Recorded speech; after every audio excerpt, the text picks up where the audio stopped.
Eu devia ter uns 15 anos na época. Estávamos de férias no interior do Pará, naquelas bandas esquecidas por Deus, onde o tempo parece andar mais devagar. Não tinha shopping, internet nem televisão funcionando direito, mas eu gostava. Aquelas terras tinham um silêncio que gritava. Lembro bem das noites em volta da mesa de madeira na varanda dos meus avós. Meu tio era o centro das atenções, sempre com uma história diferente, daquelas que fazem a gente dormir de luz acesa e coberto até a cabeça. Ele jurava que tudo era real, e mesmo tendo pesadelos, no dia seguinte eu implorava por mais. Meu pai não gostava, achava que aquelas histórias só enchiam minha cabeça de besteira. Sempre dava uma bronca no meu tio, mas ele só piscava para mim, cúmplice. Numa noite de lua cheia, depois de um dia sufocante de calor, decidi dormir na rede que ficava no canto do quarto. A cama parecia um forno. Abri as janelas para ver se entrava uma brisa. O ar estava parado, mas pelo menos era diferente daquele calor preso. Antes que eu pegasse no sono,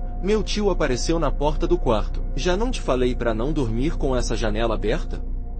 Rosnou, você não sabe o que pode estar lá fora. Concordei com um aceno. Ele fechou as janelas e foi embora. Assim que eu vi seus passos sumirem, abri de novo. Era impossível dormir naquele calor. Deitei na rede e tentei relaxar. Os sons da noite me embalavam. Grilos, um ou outro sapo, galhos rangendo com o vento.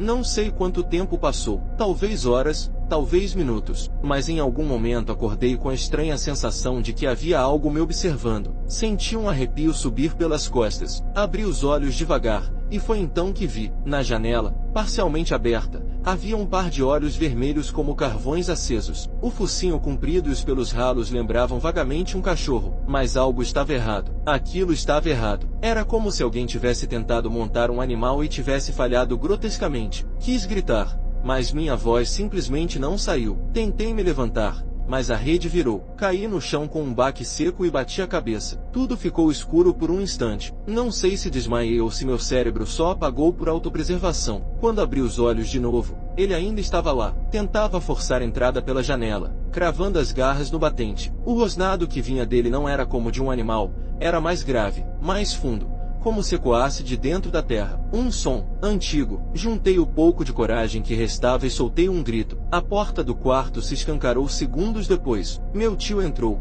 os olhos arregalados, e por um instante ficou paralisado ao ver a criatura, mas logo se moveu com uma determinação que eu nunca tinha visto. Me puxou com força e me arrastou para fora do quarto. Antes de fecharmos a porta, ainda vimos o monstro tentando entrar, forçando o corpo deformado contra a janela. Meu tio correu até o quarto dele e voltou com uma lança. Era simples, mas pesada, e na ponta, prateada, brilhava sob a luz da lua. Era prata pura. Ele avançou contra a criatura, e quando a lança tocou sua pele, algo extraordinário aconteceu. A carne da criatura queimou ao contato, como se estivesse sendo tocada por fogo sagrado. O bicho gritou um urro ensurdecedor e recuou, rosnando, antes de desaparecer na escuridão. Aquela noite, fique no quarto dos meus pais. Não preguei o olho.